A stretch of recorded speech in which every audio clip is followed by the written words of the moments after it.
किसी नन बिहारी ने मुझसे कहा, छठ तो सिर्फ एक पर्व है, इसको लेके इतना ज़्यादा अटैचमेंट क्यों।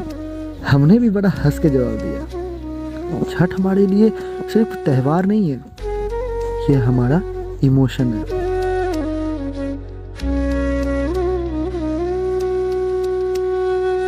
पहिले पहिले हम कैली छठी मैया बरत तोहार, छठी मैया बरत तोहार। करिहा क्षमा छठी मैया, भूल चुक गलती हमार, भूल चुक गलती हमार। जहाँ सभी लोग आजकल त्यौहार पे अपने काम को ज़्यादा महत्व देते हैं, वहीं हम बिहारी छठ पूजा में ना बाहर से घर की ओर आ जाते हैं। हम लोग इकट्ठा होकर छठ मनाते हैं। जो लोग विदेश में भी होते हैं ना, वो बिहार आने के लिए तैयार हो जाते हैं। यहाँ ना 4 महीना पहले ही टिकट बुक कर लिया जाता है कि उस समय छठ पूजा आ रहा है। उस समय छठ में लोगों के काम के पैसे ही क्यों ना कटे, लेकिन वो छठ में बिहार ज़रूर आते हैं।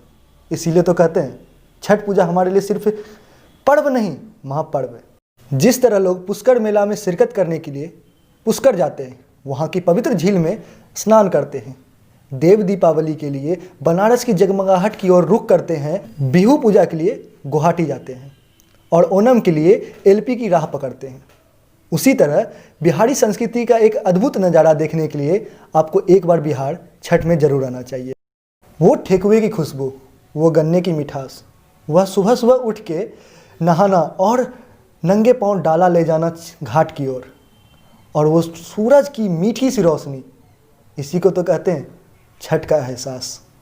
इसी के साथ दीपावली के 4 दिन बाद शुरू हो जाता है छठ का त्यौहार।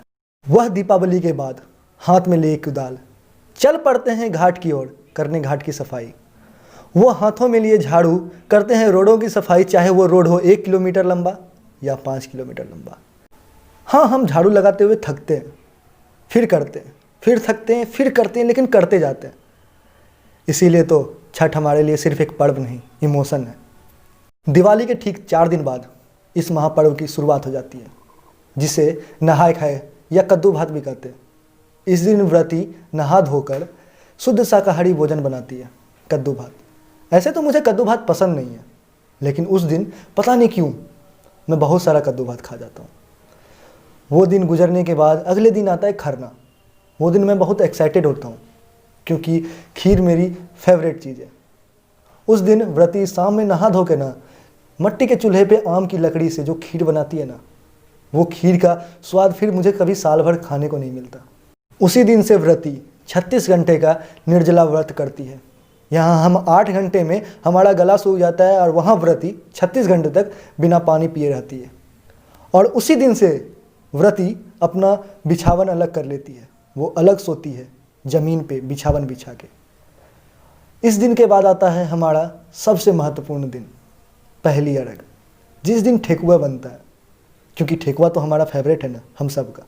पहली अरग भी हमारे लिए इसलिए इतना ज़्यादा महत्वपूर्ण है, जहाँ पूरे देश उगते हुए सूर्य को महत्व देते हैं या उसकी पूजा करते हैं, वहाँ हम बिहारी डूबते हुए सूर्य को भी उसी तरह से महत्व देते हैं और पूजा करते हैं। पहली अरग दिन हम लोग डूबते हुए सूर्य को अर्घ देते हैं और वापस घर की ओर आते हैं। हमें रात भर नींद नहीं आती है, लेकिन किसी तरह से सोते हैं कि कल सुबह उठ के सर पे डाला लेके जाना है हमें घाट। सोने के बाद जैसे ही 3 बजे सुबह में ना हमें कान में यह आवाज़ आती है कि चलो घाट की ओर चलते हैं। हम तुरंत उठते हैं, जाते हैं नहाने के लिए।